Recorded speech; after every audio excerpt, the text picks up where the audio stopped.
Hola a todos y bienvenidos a Lágrimas Ocultas. Doctor, disculpe, busco a la nueva cuidadora del pabellón, la señora dijo que la encontraría por aquí a esta hora. Está ahí, en el jardín, con Doña Refugio. Es muy buena con los pacientes, se nota que sabe lo que hace. Recuerdo esa tarde de octubre como si hubiera sido ayer. Llevaba a mi hijo Toño de la mano, apenas 6 años, con la mascarilla que nunca se quitaba desde que empezó el tratamiento, camino a visitar a mi madre en el asilo San Rafael.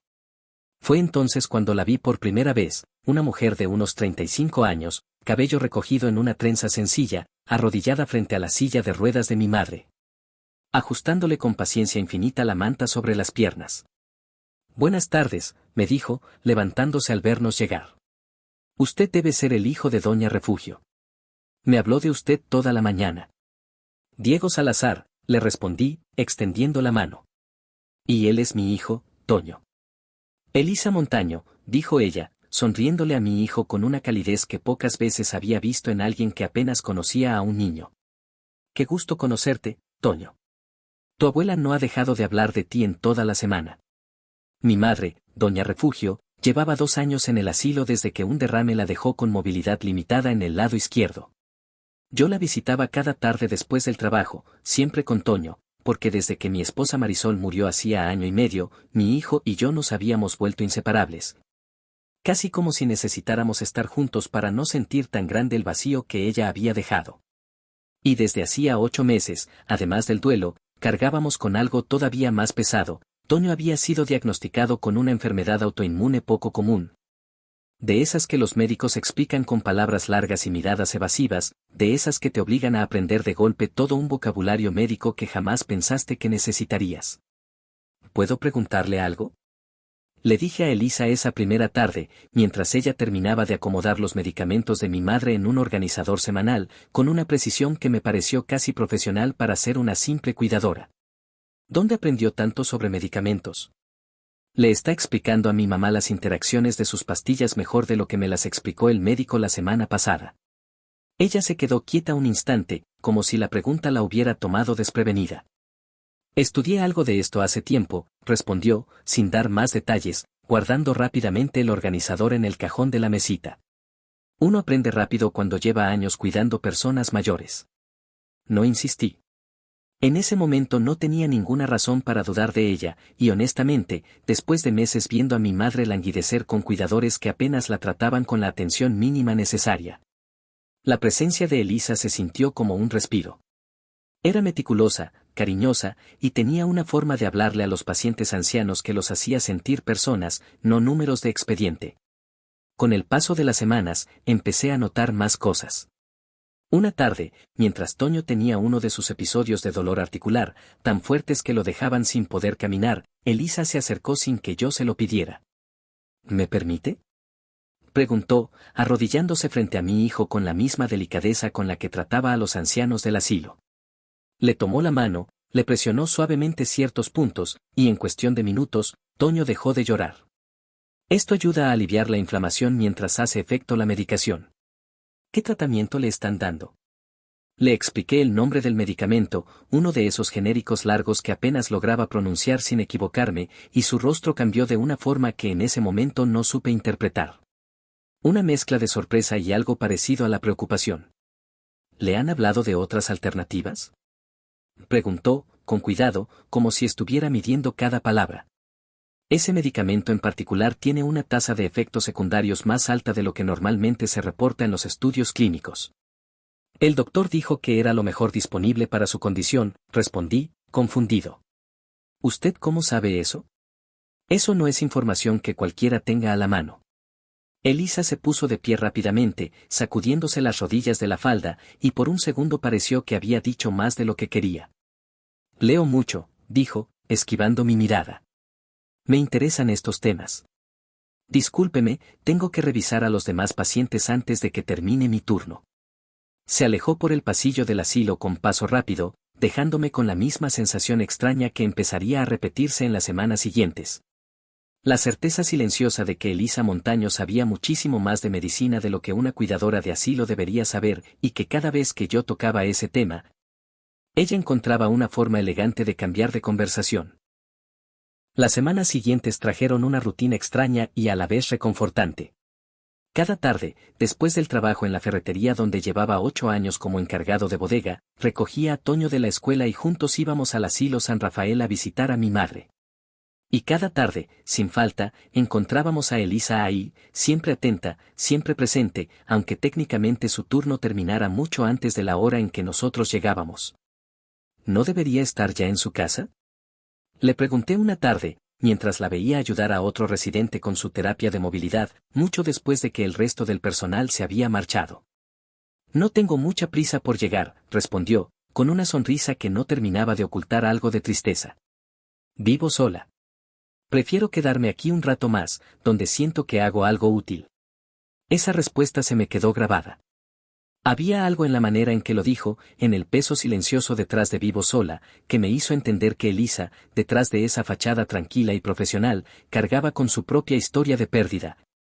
Aunque nunca hablara de ella. Toño, por su parte, se había encariñado con ella de una forma que a mí me sorprendía y me alegraba en partes iguales.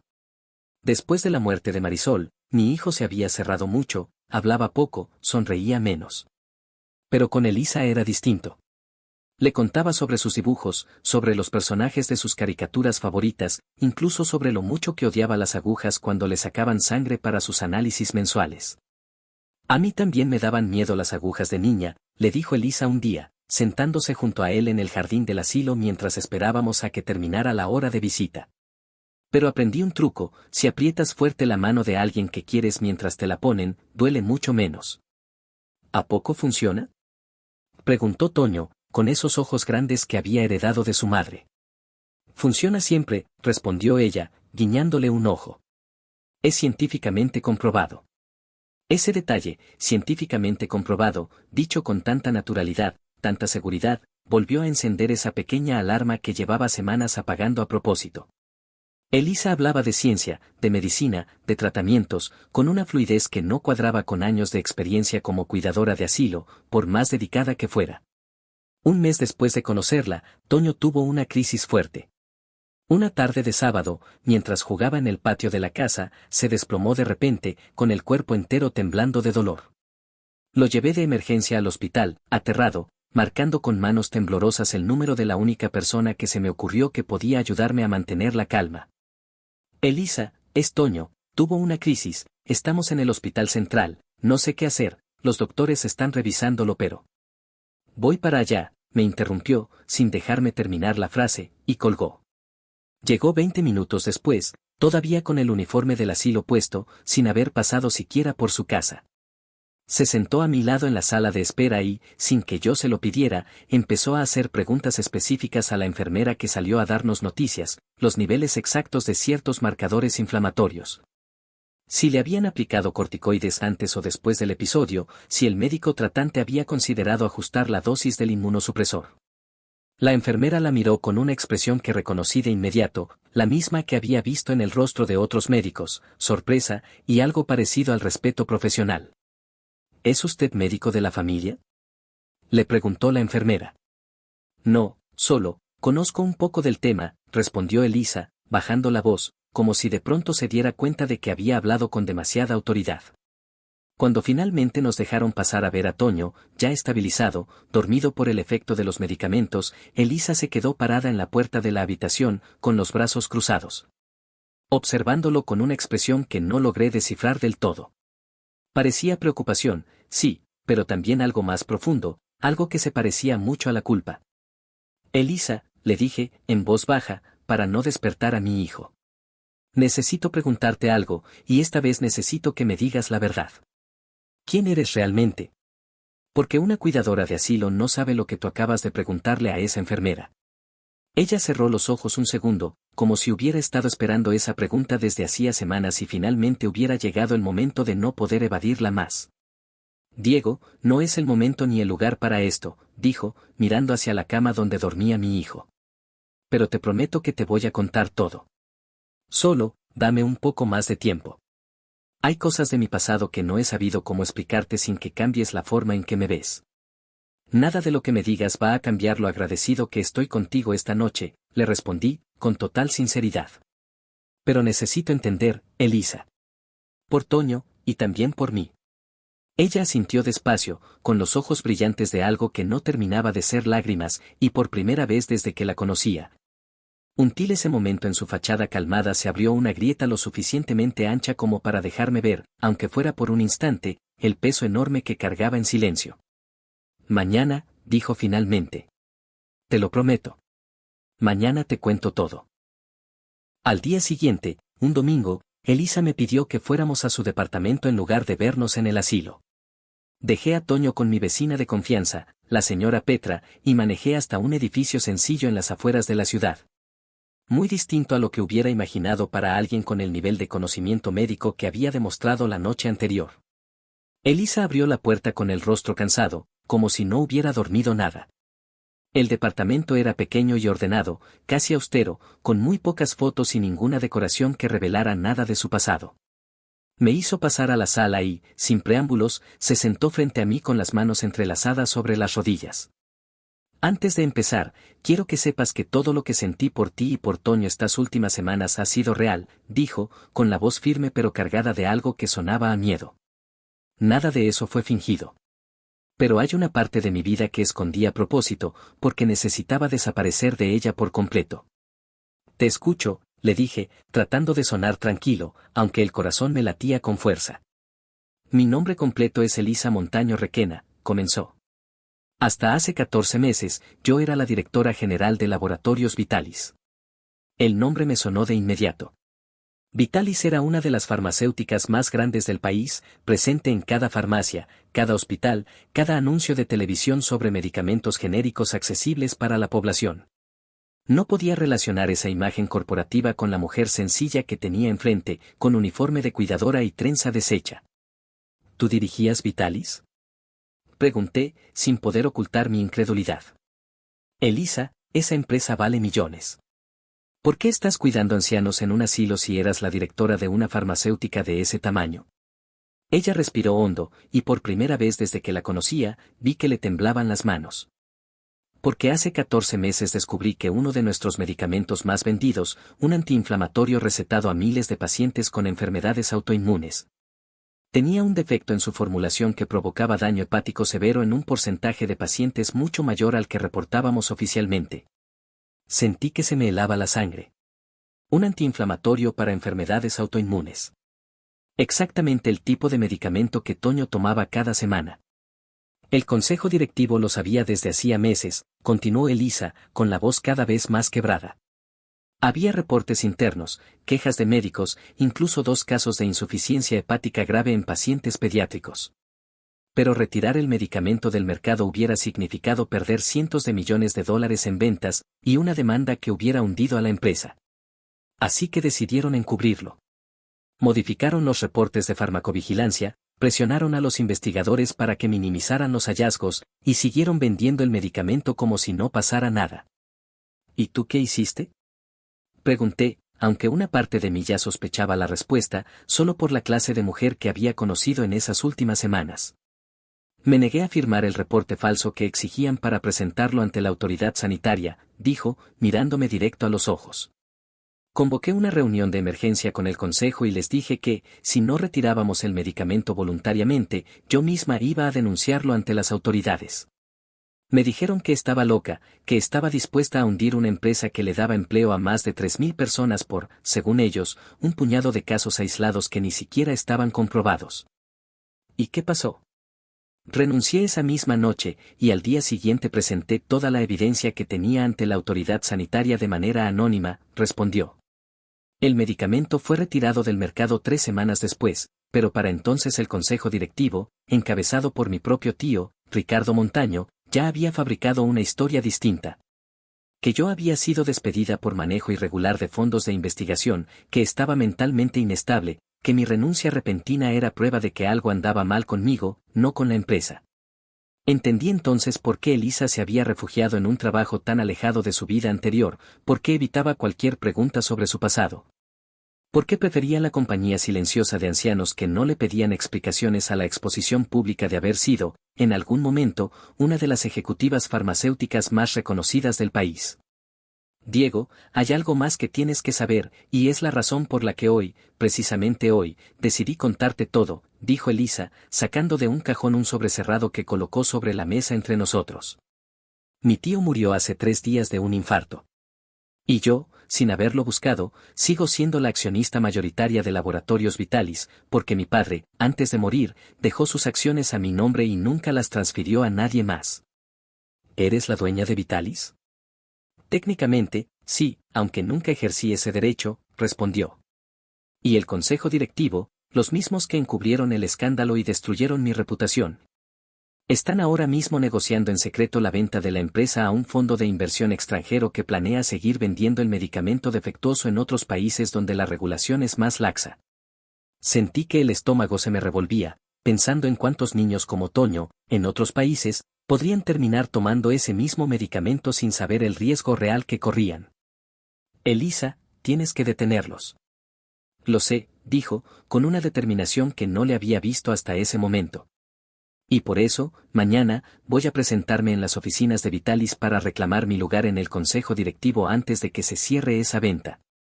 Pero hay una condición en los estatutos de la empresa que no puedo ignorar, Diego, y es la razón por la que necesitaba contarte todo esto antes de dar ese paso.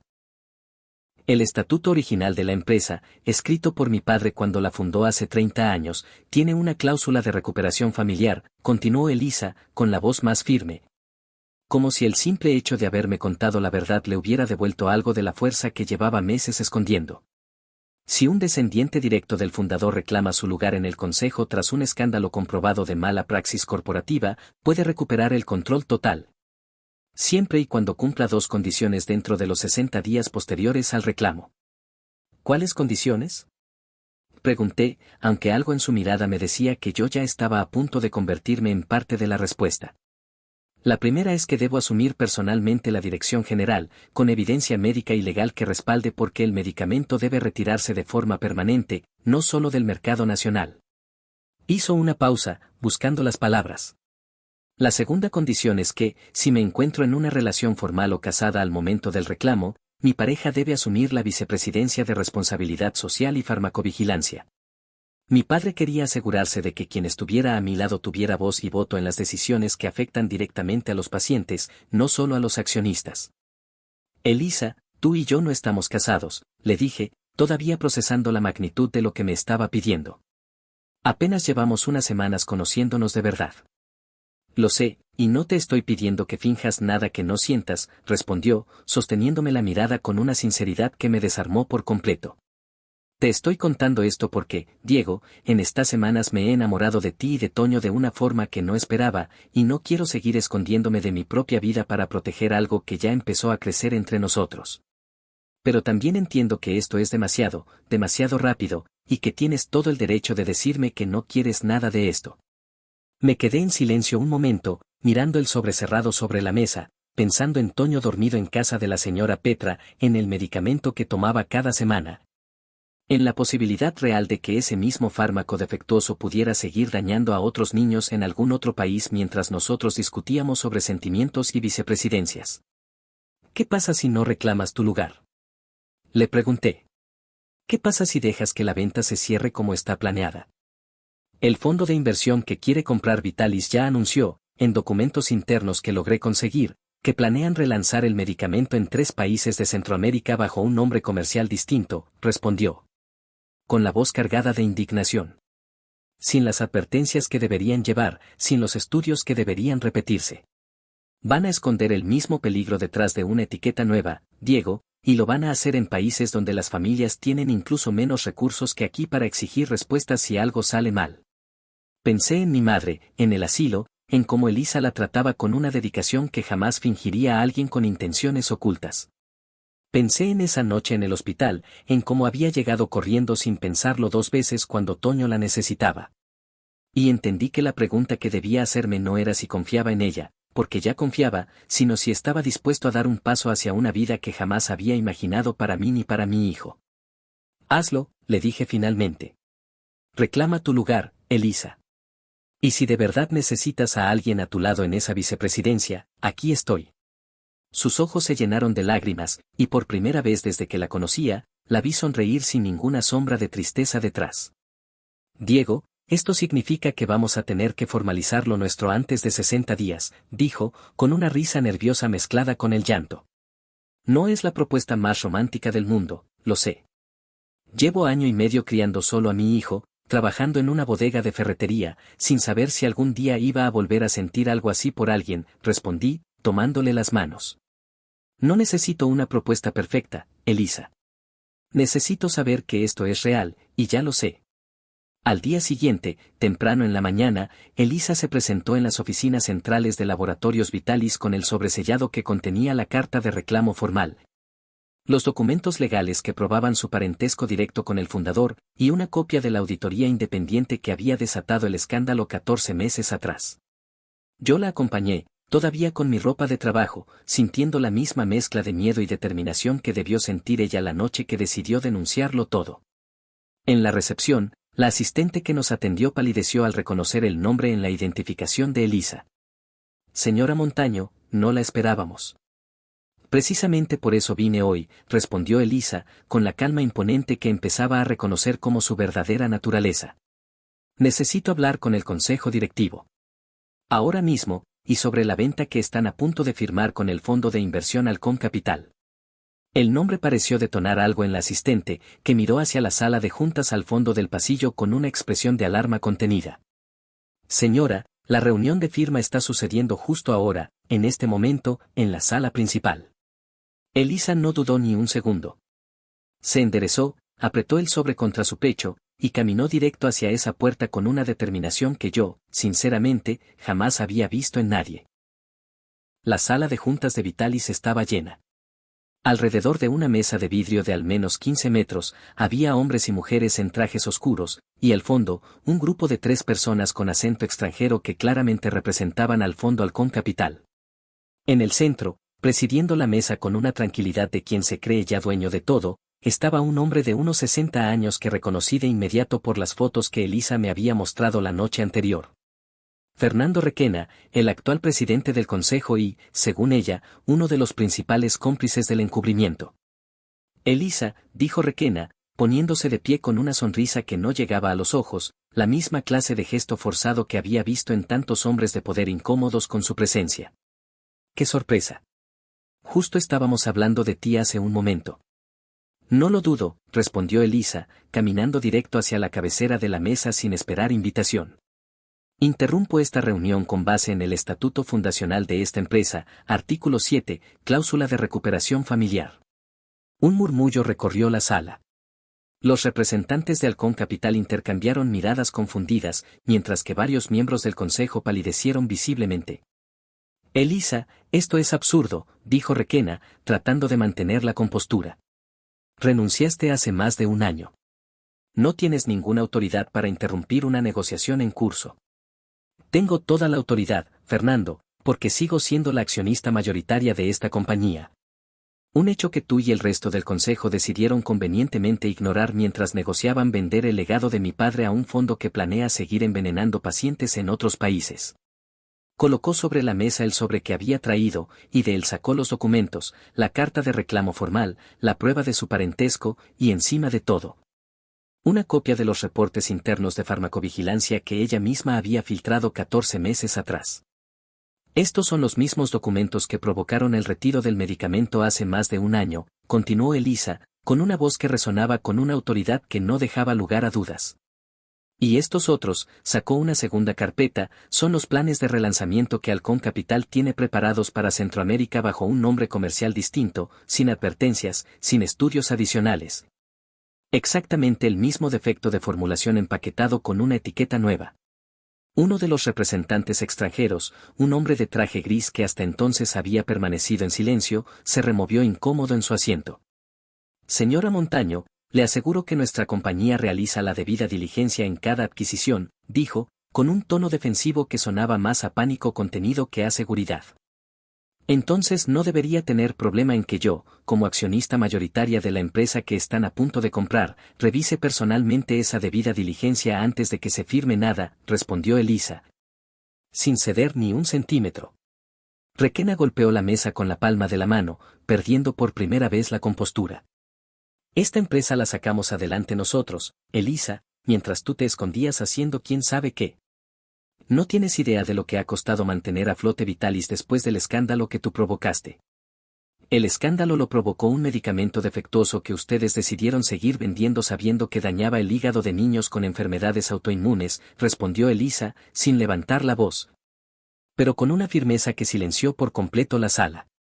Yo solo tuve el valor de decirlo en voz alta cuando ustedes prefirieron el silencio y las ganancias trimestrales.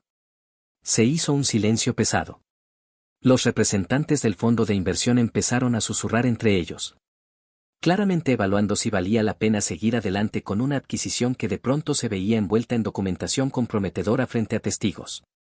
Según el estatuto, tengo derecho a solicitar una votación inmediata del Consejo para determinar si se procede con la venta o si se me reinstala como directora general con control total sobre las decisiones estratégicas de la empresa. Dijo Elisa, mirando uno por uno a los miembros del Consejo, muchos de los cuales bajaron la mirada, incapaces de sostenerle los ojos. Y les recuerdo que cada uno de ustedes firmó, en su momento, los reportes de farmacovigilancia modificados. Tengo copias de esas firmas.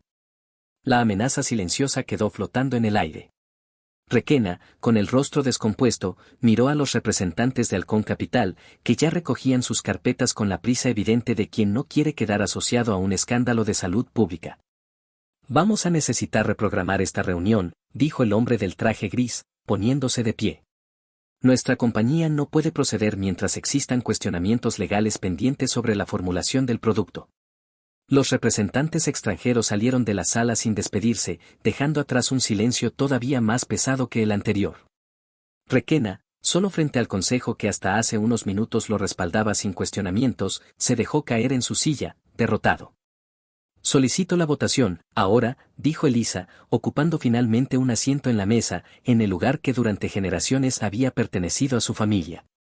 Y para que quede constancia en actas, quiero presentar formalmente a la persona que asumirá la vicepresidencia de Responsabilidad Social y Farmacovigilancia bajo mi dirección. Se giró hacia la puerta, donde yo había permanecido de pie todo ese tiempo, sintiendo que el corazón se me salía del pecho. Diego Salazar, dijo, extendiendo la mano hacia mí. Adelante. Uno por uno, los miembros del consejo levantaron la mano en la votación. Algunos con la cabeza baja, avergonzados de haber estado dispuestos a firmar la venta apenas minutos antes, otros con un alivio visible. Como si en el fondo hubieran estado esperando que alguien tuviera el valor de detener lo que estaba a punto de suceder. Al final, solo 2 votos se mantuvieron a favor de Requena. El resto, 11 en total, respaldó la reinstalación de Elisa como directora general con control absoluto sobre las decisiones estratégicas de Laboratorios Vitalis. Requena abandonó la sala sin decir una palabra más, con la mandíbula tensa y la mirada fija al frente. Seguido por 2 miembros de seguridad que lo acompañaron hasta la salida del edificio como una simple formalidad protocolaria. Nunca volví a verlo, aunque supe después, por la propia Elisa, que había intentado impugnar la votación en los tribunales sin ningún éxito, ya que la evidencia de su firma en los reportes falsificados terminó siendo la prueba más contundente en su contra. Los primeros meses fueron, sin exagerar, los más intensos de mi vida. Dejé mi trabajo en la ferretería, no sin cierta nostalgia por el lugar donde había pasado 8 años tranquilos, y empecé a aprender, prácticamente desde cero, todo lo relacionado con farmacovigilancia. Protocolos de seguridad clínica y responsabilidad social corporativa. Elisa se convirtió en mi maestra tanto como en mi esposa, nos casamos en una ceremonia pequeña, apenas un mes después de aquella reunión, rodeado solo de mi madre, la señora Petra, Toño y un puñado de amigos cercanos de Elisa que habían permanecido leales a ella incluso durante su año de exilio silencioso. No sé si algún día voy a entender la mitad de estos términos técnicos, le confesé una noche, rodeado de carpetas sobre estudios clínicos en la mesa de la cocina, mientras Toño dormía ya en su cuarto. No necesitas entender la ciencia al nivel de un químico farmacéutico, Diego, me respondió Elisa, sentándose a mi lado. Necesitas entender lo que significa cada decisión para una familia como la nuestra. Eso es exactamente lo que mi padre quería cuando escribió esa cláusula, alguien que nunca pierda de vista que detrás de cada informe hay un niño como Toño esperando un tratamiento seguro. Con esa perspectiva como guía, mi primer gran proyecto en la vicepresidencia fue liderar una auditoría completa de todos los medicamentos de la empresa dirigidos a enfermedades autoinmunes. incluyendo el que Toño llevaba meses tomando. Descubrimos que, aunque el medicamento específico de mi hijo no tenía el mismo defecto que había provocado el escándalo, sí existía una versión mejorada, ya en desarrollo desde antes de la salida de Elisa, con muchos menos efectos secundarios reportados en las pruebas preliminares. Quiero que sea el primer medicamento que relancemos bajo los nuevos protocolos de transparencia, le dije a Elisa, presentándole los resultados de la investigación. Con estudios completos, con advertencias claras, sin absolutamente nada oculto. Va a llevar tiempo, Diego. Los procesos regulatorios no se aceleran solo porque queramos que sea así. Lo sé. Pero por primera vez en mucho tiempo, siento que estamos haciendo esto bien, aunque sea más lento. 6 meses después de aquella reunión en la sala de juntas, Vitalis lanzó oficialmente su nuevo programa de transparencia total en farmacovigilancia, el primero de su tipo en la industria del país.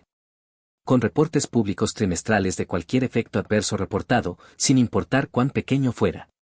La prensa, que meses atrás había cubierto el escándalo con titulares devastadores, ahora escribía sobre la reinvención de la empresa bajo el liderazgo de la ejecutiva que se negó a callar. Como la llamó una revista de negocios en su portada.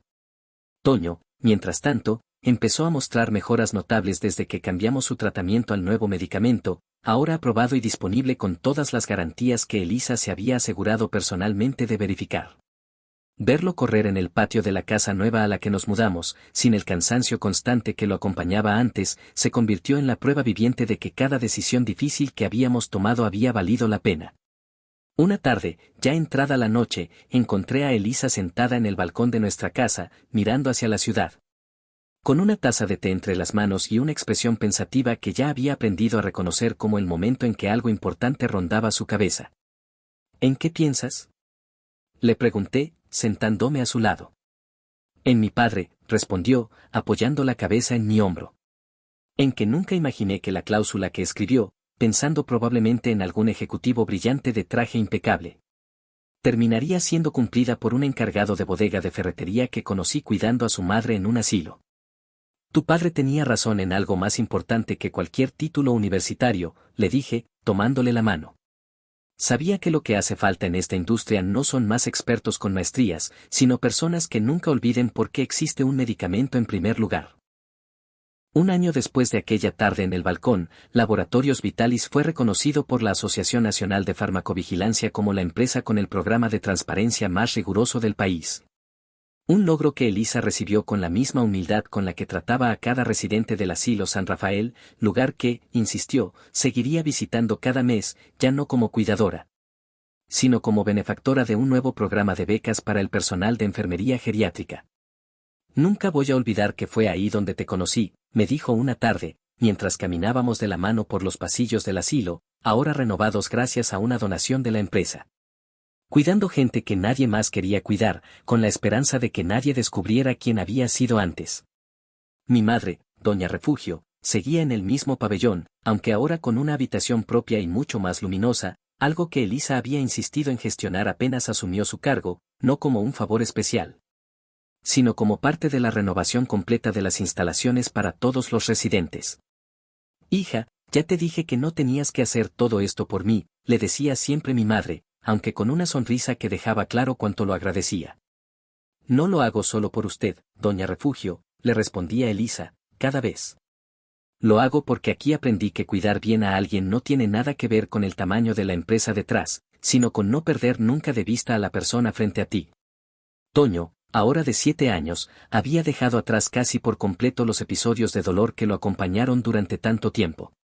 El nuevo tratamiento, desarrollado bajo la supervisión personal de Elisa y con los protocolos de transparencia que yo había ayudado a construir desde la vicepresidencia, se había convertido en el estándar de referencia para tratar su condición en otros 2 países de la región, algo que jamás hubiéramos imaginado aquella primera tarde en que lo vi jugar en el jardín del asilo. Mientras Elisa nos observaba con una calidez que entonces yo apenas empezaba a entender. Una noche, mientras cenábamos los 3 en la cocina de nuestra casa, Toño levantó la vista de su plato con esa curiosidad directa que solo tienen los niños.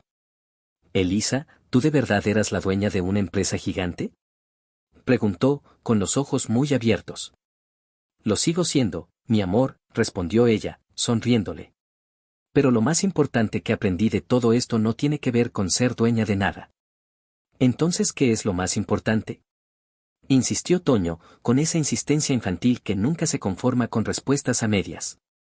Elisa me miró a mí antes de responder, y en esa mirada reconocí todo lo que habíamos construido juntos desde aquel día en que un abogado imaginario nunca llegó a tocar la puerta de mi bodega, sino que fue ella misma, con su trenza deshecha y su uniforme de cuidadora, quien decidió tocar la puerta de nuestra vida sin buscar nada a cambio. Lo más importante, Toño, es que a veces la gente que parece tener menos es la que más tiene para dar, dijo, tomando mi mano por debajo de la mesa. Y que uno nunca sabe cuándo la persona que está cuidando a tu abuela con tanto cariño podría terminar siendo la persona más importante de tu vida. Toño se quedó pensativo un momento, con esa seriedad tan propia de los niños cuando algo realmente les importa, y luego sonrió. Me alegra que hayas venido a cuidar a la abuela, entonces. A mí también, mi amor, respondió Elisa, con los ojos brillantes. A mí también. Esa noche, mientras acostaba a Toño y Elisa terminaba de revisar unos últimos documentos en la sala, entendí que la verdadera herencia que su padre le había dejado no fue una empresa farmacéutica millonaria. Ni un asiento en un consejo directivo, ni siquiera la cláusula que nos había unido de una forma tan inesperada. La verdadera herencia fue el valor de negarse a callar cuando el silencio significaba dañar a otros, y la certeza de que ese mismo valor, compartido entre dos personas dispuestas a protegerse mutuamente, podía convertirse en la base más sólida sobre la cual construir una familia. Fin de la historia. Soy una vida, 1.000.000 de historias, nos vemos en la siguiente.